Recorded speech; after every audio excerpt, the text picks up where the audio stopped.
towards me hiding in the corner there. Hello YouTube, my name's Sean Connors and welcome back to Let's Build an RPG video series. Today we're going to focus on initiative and combat in some detail, and we're going to look at each of those component parts. In a moment I'm going to come off this the visual part and do an audio in each of the pieces, and we're going to take you through why it's called a straight line initiative system, a little bit about the mechanics involved in that initiative system, some of the ways that I think we can see how it plays out in playtest. And we've got exciting news, actually, several bits of news that need to be mentioned on this video, and I'll do that right now.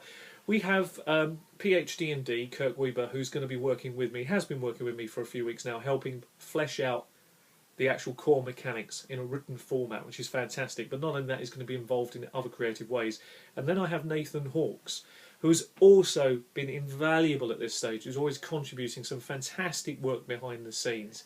I'm sure each of them on their own channel will go into detail about how they've got involved in this project and what they're doing, but I wanted to make sure that their names were mentioned. Also we have Derek, I think it's Derek Vieira. I'll be honest, I'm terrible at names, as anybody who's known my channel for years realises I've often got their name wrong, but I met him with Derek a couple of times over this last couple of weeks, and his playtest team in America have put themselves forward. I'm going to use them as the litmus test. They're going to be a critical part of the process going forward, and they are going to start running the game, effectively running it as of this Saturday, and give us some regular updates via Derek's YouTube channel, which will be great, and I shall give some shout outs to that, so to direct you in the direction of what he's uncovered as he's played it. And that will help guide and shape the game going forward. And all that finally leaves me to say, of course, is that one of the things that often gets asked for playtesting, it's critical in this video because we're talking about Let's Build an RPG, it's better to not write everything down definitively, like you would do if you wanted to write a particular spreadsheet that was going to calculate various things, or write your notes down and take time working out all the nuances in the charts. That's a dangerous process, particularly when you playtest and it doesn't work the way you wanted. You're better off having it in rough, very rough format. Doesn't really matter about the spelling, doesn't matter about how you do it. Playtesting it out, making sure it's solid, and then you write the notes up, which is what we're actually doing. We're taking it each step at a time, making sure that it works. Even if it works, if it doesn't actually have any real flavour, doesn't fit the theme and tone, not exciting, then you might as well just throw that away and start again. And so we have encountered some things through playtest that will mean the game will get tweaked slightly, and other bits where you think, yes, that's worked very well, and I'm delighted. So that's all that leaves me to say at this stage is, thanks for watching the programme. We're now going to focus on to and the series in general, we're now going to focus on the initiative system, and I'm going to come off this format. I'll see you in a moment. Welcome back. Now you can see a chart in front of you. I've just done a simple chart which has 66 squares in it. It should have really been 60 squares, but that just shows you when you're doing something for the camera how things can go wrong. But there are 3 markers on there, and they would represent the initiatives that were rolled, to be honest, in this case. So very, very simple. 3 initiatives, 1 at 3, 1 at 6, 1 at 9. Unlikely, but possible initiatives. But obviously, as each person has their go, their position along that track will actually change. Let's take a look at how it would change, so bear with us. So as your initiative comes up, you get to roll, you make your action, and then you get to take your next initiative, and you can see the chart slowly changing as people's initiatives change. Now underneath the chart I've just made a couple of quick notes all about small, medium and large weapons, and I'm going to quickly focus on that for a moment. So for the purpose of this game, you can see that the weapons will be broken down into 3 groups: small, medium and large weapons. Small weapons will have a range of between 4 to 10 seconds. Medium weapons will have a range of between 5 and 11, and large weapons between 6 and 12 seconds.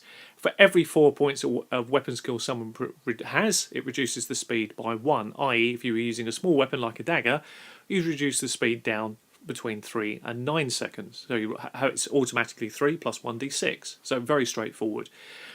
Once you've acted on your initiative order, and no matter whether you hit or miss, you get to roll again. And that works quite nicely. So there's a trade-off between having slow but brutal weapons and fast weapons. I suppose in a way, does speed kill? Interesting, and we're probably going to get to find that out more and more as the playtest unfolds in the next few weeks. So that's a little bit about the initiative system. Let's talk about that in a bit more detail. What I want to do is also give every weapon something special that it does. So, for example, I can imagine daggers taking another point off the speed, which sort of makes sense. They're quick, very quick, and work very well. So, for example, no matter whether you've got 4 skill points or more in a weapon, it automatically is 3 to 9. But if you had 4 points in it, then it would go from 2 to 8, and so on. I can imagine a large weapon like a two-handed sword being really brutal, and it could be that you get to roll 2 dice, taking the best dice. So let's put that out in front of you. So you can imagine a two-handed sword out in front of you here. I've rolled a 5 and a 4. Take the 5 with my skill against the combat chart to see if I actually hit. So that makes very heavy weapons particularly dangerous. You can also imagine a situation where it'd be very easy to actually say, well, as you've got a long spear in your hand or something like that, or a clave, when somebody tries to close in on you, you automatically get a chance to act before they get a close range to you. So you would get an immediate initiative then, plus wherever else your initiative is on that round to reflect the longer weapon and trying to break in through the threat range. Those sort of things really make it the combat quite interesting, even though on theory it should be a very straightforward combat system. There's quite a lot of clever little things you can think about within this actual system. Now you've got a rough idea of how the straight line initiative system works. Let's look at the combat chart. In front of us here, we've got the offensive skill running along the top and the defensive skill running down the side, all out of from 1 to 12 for obvious reasons. Let's imagine somebody's got a combat skill of 5 up against someone who's got defense of 2. You'll notice that they will need a 4 to connect, a 5 will get through 1 wound point, and a 6 will be at least 2 wound points, but of course is going to be more because it's an open-ended roll. So that's how the actual charts actually work. Now the defensive side is more likely going to be made up of 1 or 2 factors, either it's dodging or it's parrying. And again, this works quite well because it's pretty easy to say you can work certain things in. Somebody could use a particular weapon that might give them advantage in parrying, or they might specialise in using the shield. So there's a few ways the GM can utilise the chart. It is favoured towards the defender, and there's a particular reason for this when you look at the chart. The reason is simply because I know that within the maths we're only using a d6. The reality is that 6s will come up quite often, so the chart must be focused towards the defender. And in some ways that's quite good because it gives us other options that we can look at as we go into the playtest much more deeply. So I'm going to come back onto camera in a moment now that you've seen a couple of the factors and discuss a few of the things that could go wrong, a few of the issues I will have, and a few things that excite me about the system. Well, welcome back to the video. Obviously what you've seen is the initiative system, how it will play out. You can, of course, as a GM, pre-roll your NPCs ahead of time. So that's something you can do if you want to save time. But it is quite exciting for the players to actually see the roll being made, because obviously they're going to see when the enemy go, and that makes it very exciting because, as you can imagine, speed kills. It's quite an interesting situation. You've got a balance over using heavy, brutal weapons, lightweight weapons, reach weapons. There's a nice little touch there. And we didn't talk about reach weapons in this game so far, but it's obvious, really. I mean, if someone's got a reach weapon and you close to engage with them, they should get an attack. And I think that's like, no matter where their initiative system is, which is kind of nice, so people can be kept swept at bay, and it's easy then to, do you want to engage them knowing that you might be giving an attack away? So there's some nice touches you can use within this system. You saw the combat charts, very heavily weighted towards the defender. Has to be, because we're only using a d6, and a 6 will come up a lot of the time. But that doesn't take anything away from the game, because it's designed to be quite brutal. It's designed to be quite gritty, and players will have to weigh up when to do things and when not to do things. And equally, of course, here we haven't discussed luck. So how would luck play in this? Well, luck is obviously only for the players. It's not for the enemy. They don't get it. That's not the way I see it. I mean, maybe a really important NPC, perhaps the GM can give something to. But in principle, everything else, no, it's just as written. And it's quite easy to adjudicate creatures on the fly because you don't need a lot of skill to work it out. You can see that how simple you could ad-lib things into this system. So, for example, if the players were running up against a set of skeletons, well, they don't have anything other than a skeletal form. So if you're using a slashing weapon of some kind, the referee can adjudicate straightforward. You have to roll twice and take the worst dice because you're struggling to get through. You might not be able to easily hit these creatures because your weapon is just passing through them. However, if somebody's using a mace, the mace, or they draw a weapon to use a mace, the mace might be the ideal weapon to use in this situation, and so the referee can play that as brutal and actually allow the player to roll twice, taking the best roll. That's very easy to do here. That's what I like about the system. You can easily adjudicate something that hadn't been thought of even within the design on the fly, which is one of the things that I'm loving in the playtest formats, that people can make quick decisions as the GM to work out how he wants the advantage to go, or adjudicate that advantage on the fly. And you could also add another layer in here which would work kind of well. you could have a cautious approaching player or a more aggressive player. So you can imagine someone deciding to go all out, aggressive barbarian, berserking rage.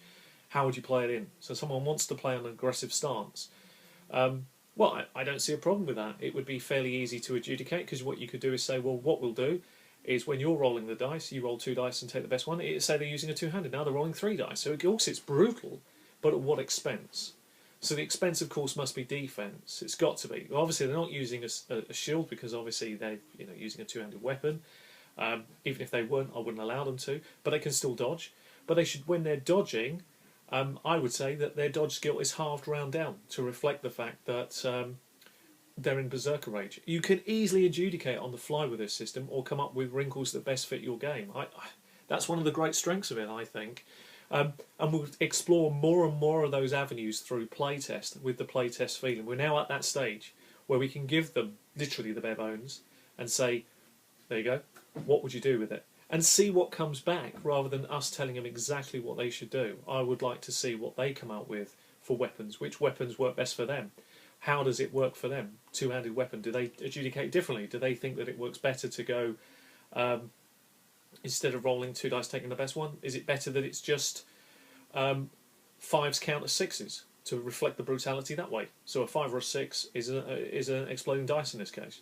So there's a few things you can do to challenge it, which is the beautiful thing of the system. So anyway, very soon we'll be able to give you some actual feedback through videos on how this is received. What I'm hoping that will happen is that one of the playtest groups that's been set up in America, with the guy called Derek Vieira, and I can't really go into too much detail about this, because Derek has agreed with his group that they're going to run this as of Saturday, the game, and he's going to do, and his players are going to give us some immediate feedback, which is going to be really good, because that feedback will help shape it, what works, what doesn't work. No matter how bad the feedback might be, we've always got more ideas that we can try out till eventually we all agree on something that we like, and that's the point. So anyway, I've been Sean Connors. This has been The Outsiders, talking all about the initiative system, the combat system, and giving you some thoughts and flavours around it. Hope you're enjoying what you're seeing. Look forward to your comments. Take care of yourselves, happy gaming, and I'll see you very soon. Bye-bye.